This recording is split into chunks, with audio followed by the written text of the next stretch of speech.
Hello everyone, welcome back to my channel and I hope that you all are doing very well. So in today's video, we'll be discussing Act 2 of the play Waiting for Godot. तो आज की इस video में हम act 2 को discuss करने वाले हैं और इससे पहले हम हर चीज़ डिस्कस कर चुके हैं एक्ट 1 को भी और including introduction to the author, introduction to the play, themes of this play and all the characters.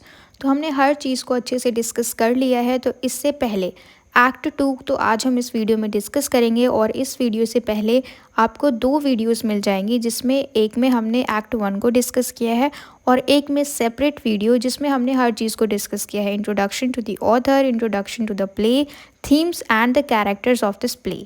ठीक है, तो अच्छे से हमने हर चीज़ को इन दोनों वीडियोस में अच्छे से डिस्कस किया हुआ है। तो आप इससे पहले उन दोनों वीडियोस को देख लीजिए और दोनों वीडियोस के लिंक आपको इस वीडियो के डिस्क्रिप्शन बॉक्स में मिल जाएंगे। I provide those link. ठीक है, तो एक्ट 1 और एक और वीडियो जिसमें कि हमने हर चीज़ डिस्कस किया है, ऑथर के बारे में, प्ले के बारे में, थीम्स और कैरेक्टर्स, सबको क्लियर है। तो आज की इस वीडियो में हम सिर्फ एक्ट 2 को डिस्कस करने वाले हैं of the play waiting for Godot by Samuel Beckett. तो चलिए विदाउट एनी डिले अब हम इस पूरी वीडियो को शुरू करते हैं। तो इसमें भी हम पॉइंट वाइज डिस्कस करेंगे ताकि हमारे लिए भी इजी हो इन वेरी इजी लैंग्वेज। तो सबसे पहला पॉइंट है हमारा continuation of time. The act start similarly to act 1।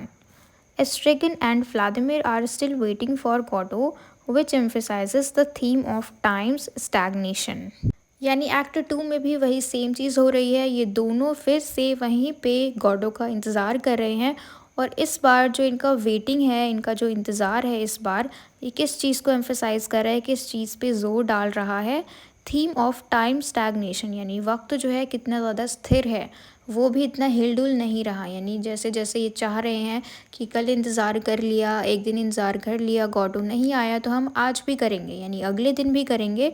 तो एक्ट 2 में अगले दिन से शुरुआत होती है। एक्ट 1 में पहला दिन था और एक्ट 2 में दूसरा दिन है। तो आज का दिन भी बिल्कुल पहले दिन जैसे ही शुरू हुआ, यहाँ पे अभी भी ये लोग गॉडो का ही इंतज़ार कर रहे हैं। नेक्स्ट पॉइंट है हमारा Estragon's confusion. Estragon struggles to recall events from the previous day which highlights the theme of memory and the absurdity of their situation. तो अब देखो यहाँ पे स्ट्रेगन जो है ये भूल चुका है, ये कंफ्यूज हो रहा है कि कल क्या हुआ था। यानी एक्ट 1 जो है, यानी पहला दिन जो है, ये भूल गया कि इसने पहले भी इंतज़ार किया था गॉडो का और इसको कुछ याद नहीं है।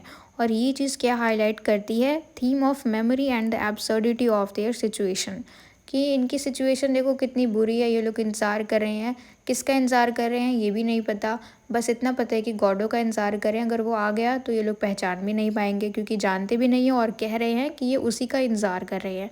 ठीक है, और दूसरे की इनकी सिचुएशन देखो कितनी अजीब है, इनको कुछ समझ नहीं आ रहा है। जो इंतज़ार कर रहे थे एक दिन पहले किया था, वही सेम चीज़ आज कर रहे हैं, लेकिन भूल गए हैं कि पहले क्या किया था।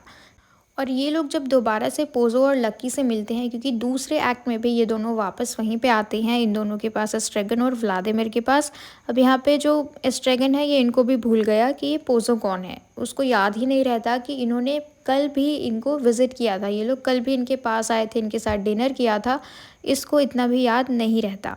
ठीक है, तो थर्ड पॉइंट है हमारा रिटर्न ऑफ पोज़ो एंड लकी। यानी ये दोनों वापस आते हैं एक्ट 2 में, वहीं पे, कहाँ पे? जहाँ पे स्ट्रेगन और व्लादिमिर जो है वेट कर रहे हैं, ठीक है, गॉडो का। अब यहीं पे ये लोग वापस से आते हैं, पोज़ो और Lucky. When Pozzo and Lucky enters, their relationship has change drastically. Pozzo is now blind and dependent, while Lucky, who was once obedient, seems to have lost his ability to communicate effectively। तो देखो अब यहाँ पे क्या हो रहा है कि ये दोनों वापस तो आ गए हैं, लेकिन आज इनका पर्सनालिटी बिल्कुल अलग है। ठीक है, जो लकी है ये अपनी बोलने की एबिलिटी को खो चुका है, यानी अब ये गूंगा हो चुका है, हम इजी लैंग्वेज में बोले तो, क्योंकि ये बोल नहीं सकता। और पोज़ो जो है ये ब्लाइंड हो चुका है और बिल्कुल डिपेंडेंट हो चुका है, यानी डिपेंड हो चुका है ये किस पे? लकी पे, क्योंकि लकी जो है वो उसको अब रास्ता दिखाएगा, क्योंकि वो तो ब्लाइंड हो चुके हैं और लकी जो है अब ये बोल नहीं पा रहा है। यानी इन दोनों में ही देखो क्या क्या चेंजेस आ गए हैं। पोज़ो ब्लाइंड हो गया है और लकी जो है ये बोल नहीं पा रहा, ये गूंगा हो गया है। लेकिन फिर भी देखा जाए तो पोज़ो जो है अब डिपेंडेंट हो गया किस पे? लकी पे, क्योंकि वो देख नहीं सकता और लकी उसको रास्ता दिखा रहा है। And this role reverse indicates the instability of power and identity.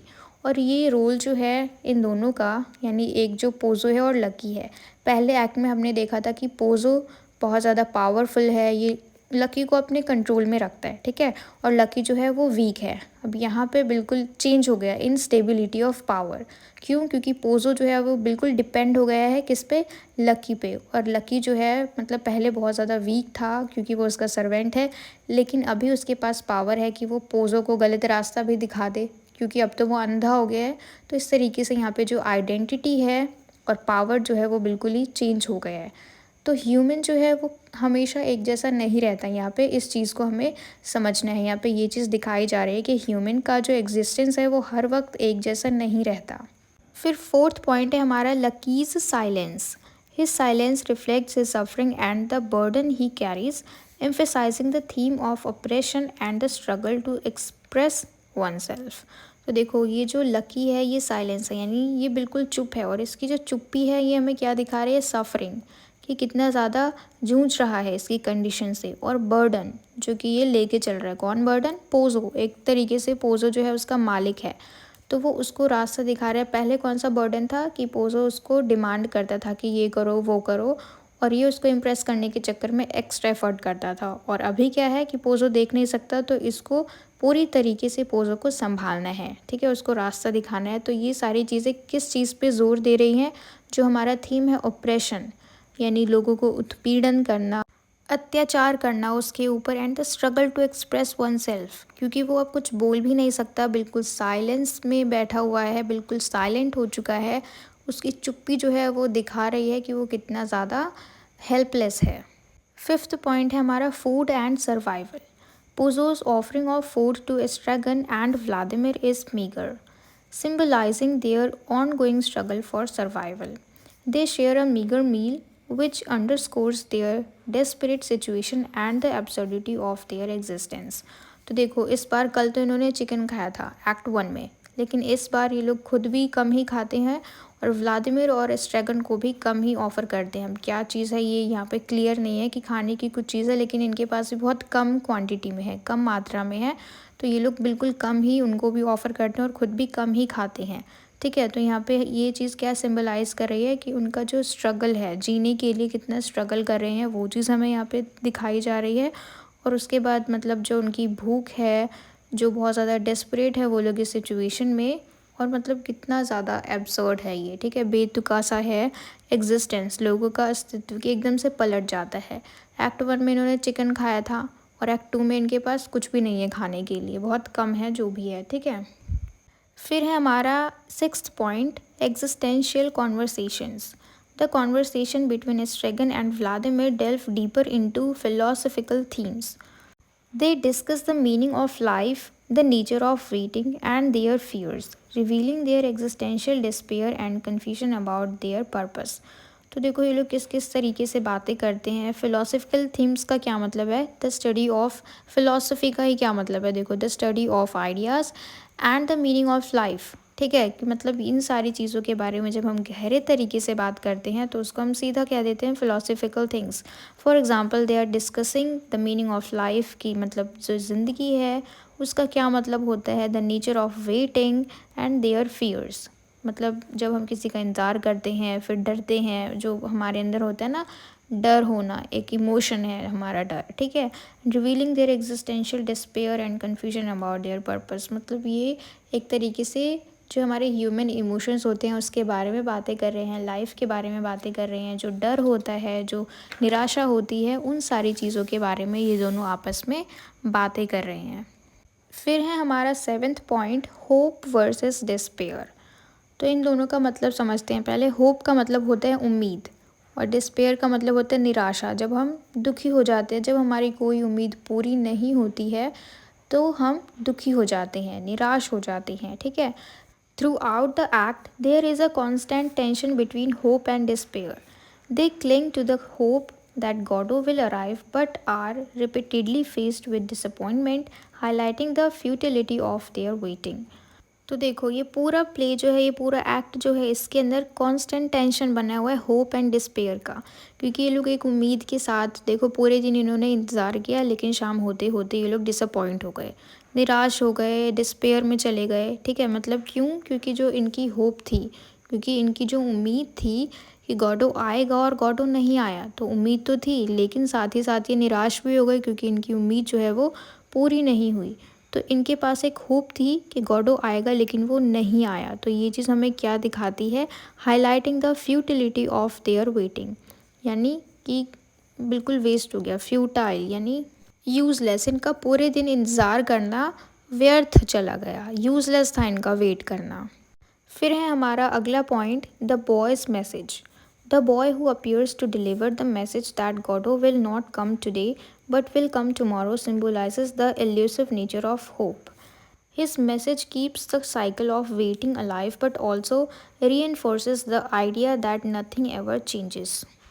तो देखो अब यहाँ पे मेन चीज़ समझनी क्या है कि ये जो द बॉयज़ मैसेज है, यानी ये जो लड़का आता है गॉडो की तरफ से इनको बताने कि गॉडो आज नहीं आएगा कल आएगा, ये दूसरे एक्ट में भी यही सेम चीज़ करते हैं। और इसका ये जो मैसेज है वो किस चीज़ को दर्शाता है? होप को। कि उसने क्या कहा कि आज आपने इंतज़ार किया तो गॉडो आज नहीं आ पाए, लेकिन वो कल आएंगे, यानी आपको उम्मीद रखनी है कि वो कल आएंगे और आपको कल तक वेट करना है कि वो कल आएंगे।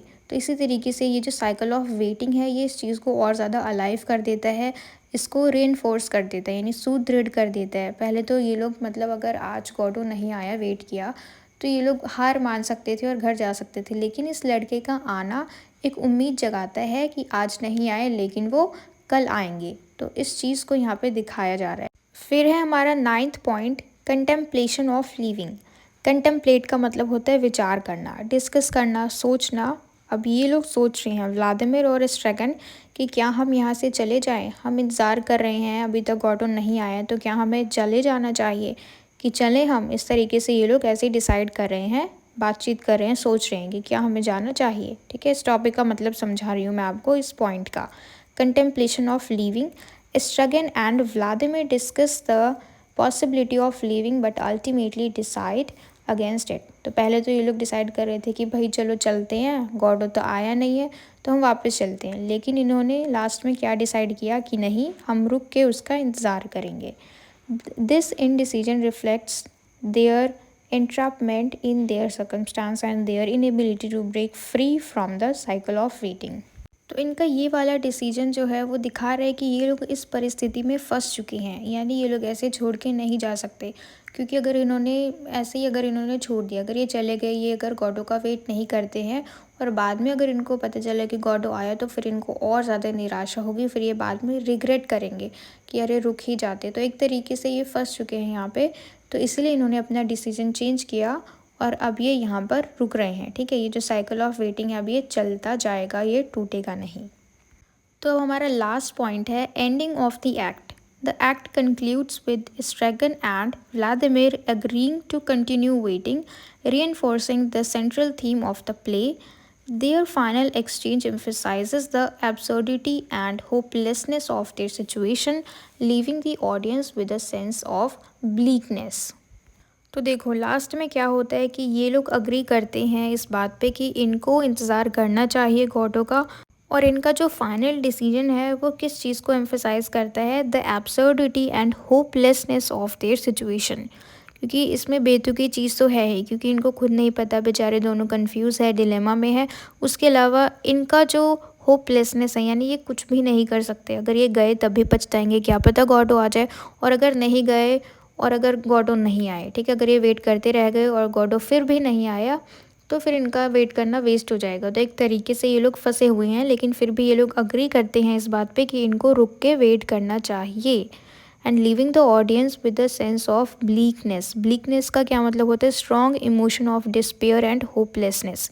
क्योंकि देखो एक तरीके से ये दोनों तो परेशान हैं ही कि गॉडो कब आएगा, लेकिन जो रीडर्स हैं वो भी कुछ चेंज चाहते हैं कि भाई गॉडो आ जाए, या नहीं आ रहा है तो फिर हमें पता लगे कि वो नहीं आएगा। इसी तरीके से जो ऑडियंस है, स्पेक्टेटर्स है, अगर देख रहे हैं वो ड्रामा, तो वो भी एक उम्मीद कर रहे हैं वहाँ पे। ठीक है, तो एक तरीके से उनको भी उम्मीद है, जो स्पेक्टेटर्स है जो ड्रामा देख रहे हैं, और जो रीडर्स है जो बुक पढ़ रहे हैं, उनको भी उम्मीद है। और ये दोनों जो जो सच में इंतज़ार कर रहे हैं गॉडो का, व्लादिमिर और एस्ट्रेगन, इनको भी उम्मीद है।